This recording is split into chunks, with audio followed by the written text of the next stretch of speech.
Just want to give a quick word today for everyone, and that is to not let your life, your family, or your generation, future generations, come into a state in which the truth is unbelievable. We are not bound and meant to be a product of our history or his story, someone else's story. There's so much in your identity, so much in your name, but you must know who you are. You must know that in your DNA, there's a seal of glorification of the Creator that is written in your existence. And when you go back, you trace back, not the translatives and not the names that have been added, not the things that have been changed. There's always been an attack on the truth, an attack on the Word, but the truth doesn't change reality. Okay, so you go back to the original, you go back to where it started. Not these versions where it started. You look at you go to Psalms references as Yah, Yahuwah, Yah. Okay, the Most High Yah. That's it. You look at the abbreviation thereof. That's what we do when we breathe. Our DNA, life reflects the Creator. Okay, and it's so important to preserve your spiritual heritage, to not let the captors of His story keep you from doing so. And we're all just one generation away from lack of a witness of who we are. Think about 200-300 years now, who will know you? Who will know me?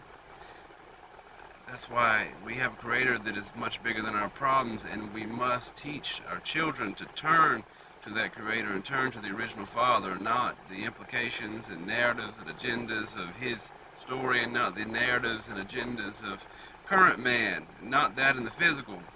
We have to make sure that our alliances, our acknowledges, our assurances, all these words, all these A words here line up. Your allegiance and your alliances, because why do we acknowledge things as being wrong, but we make alliances with that we acknowledge for being wrong? It doesn't make a lot of sense.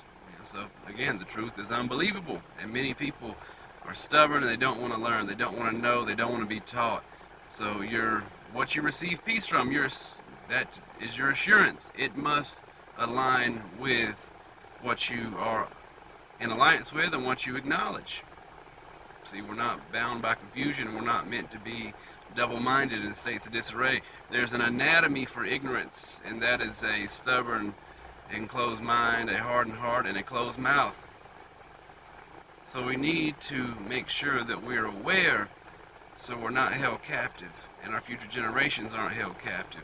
Because no matter what you're going through, again, it's not eternal. In Ecclesiastes 9, there's a reference that says it's better to be a dead dog than a living dog than a dead lion.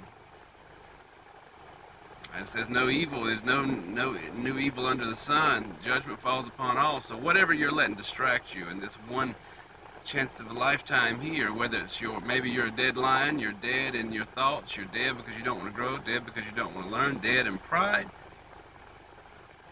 Creator's still bigger than that. His peace, His truth is still bigger than that. Maybe your problems that you're letting cause you to be dead and missing the mark with your behavior. Our Heavenly Father and His love is still bigger than that, and His love is eternal. The Creator is eternal. And the goal is to get back to the Father.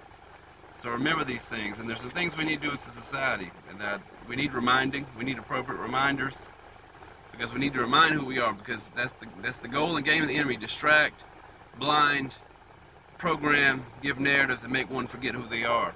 Look at public education. It wasn't designed to teach. It was designed to program. We need appropriate talk. We need to be talking about these things, not arguing, talking. We need appropriate action. We need appropriate caution. Don't bring everything into the home, everything into the temple. We need appropriate caution, and we need explanation. So I ask you today, are you preserving your spiritual heritage and escaping His story, someone else's story? Are you taking claim and validating your testimony of being a conqueror and overcoming it through the Most High with what He's given you? Because He'll allow you to take the resource you got right there and get the job done. Also, are you in a state where the truth is unbelievable? By your faith you made whole. Blessings.